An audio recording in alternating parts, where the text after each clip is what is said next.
Spotlights cut the ballroom into slices of color. Champagne hissed. Laughter ricocheted off crystal walls. I stood at the edge of the stage, gift box in hand, waiting for her cue. She took the mic, eyes wet with mock gratitude. First, a huge thank you to Dylan. She pointed to a man I had never met. The crowd cheered. Then she waved me forward like an afterthought and tossed a cheap cotton bundle my way. Black letters, divorced. Flashbulbs caught my stunned half-smile. Everyone thought it was a prank. Only I felt the floor tilt. 5 minutes later, I was in the parking lot, ripping the ribbon off her real present, a diamond-set key to the apartment in Paris she always wanted. I pocketed the key, left the empty box in the trash.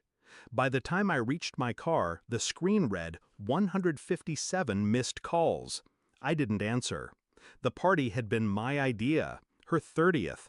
No expense spared. Imported roses, curated playlist, rooftop fireworks timed to her birth minute.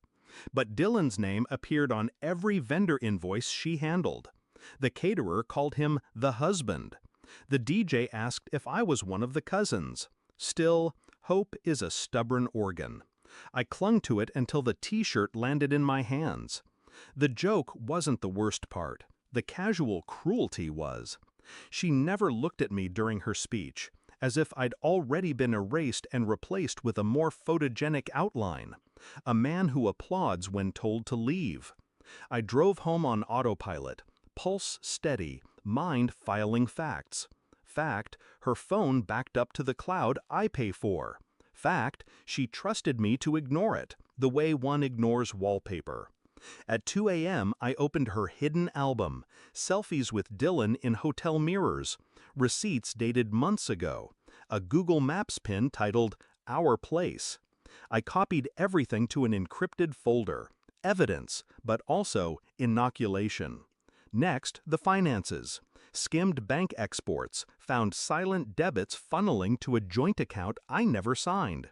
She was building an escape fund. Tonight's t-shirt was simply the reveal. I did not pace, I drafted. Routes, passwords, contingency timers, the quiet architecture of disappearance. At dawn, I closed the laptop, feeling nothing but precision. 2 days later, a courier delivered divorce papers, her signature notarized. Filed before the party. Cause listed, abandonment. Neat, preemptive. She expected outrage. She prepared headlines. I sent a single text. Meet me where it started. 7 p.m. The cafe where we first planned a future now served craft beers. She arrived in designer grief, mascara ready for cameras that weren't there. I slid my phone across the table. Gallery open. Pictures, transfers, dates. Her hand flew to her throat. Where did you... I sipped water, silent. Let her scroll through her own deceit until the screen timed out. I produced the Paris key, set it between us. Her eyes brightened. Reflex, greed. That was your gift, I said. But gifts are for partners. I broke the key clean in half on the table edge. Metal snapped like brittle bone. She jolted, as if feeling the fracture in her chest. Your accounts? I continued. Frozen. Fraud investigation. Dylan's name is on every illegal withdrawal. Enjoy arbitration. Her phone lit up. Account access denied.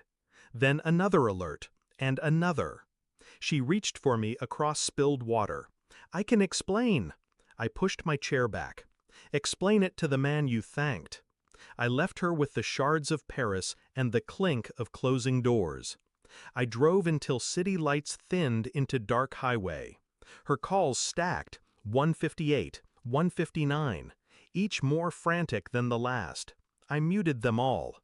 Somewhere behind me she was discovering how swiftly worship turns to witness, how applause fades when the stage collapses. I rolled the window down, let night air erase the echo of her voice. The phone buzzed once more, then stilled. Number 160. I dropped it into the passing river without slowing. Cold water swallowed the lies, the noise, the name I no longer needed.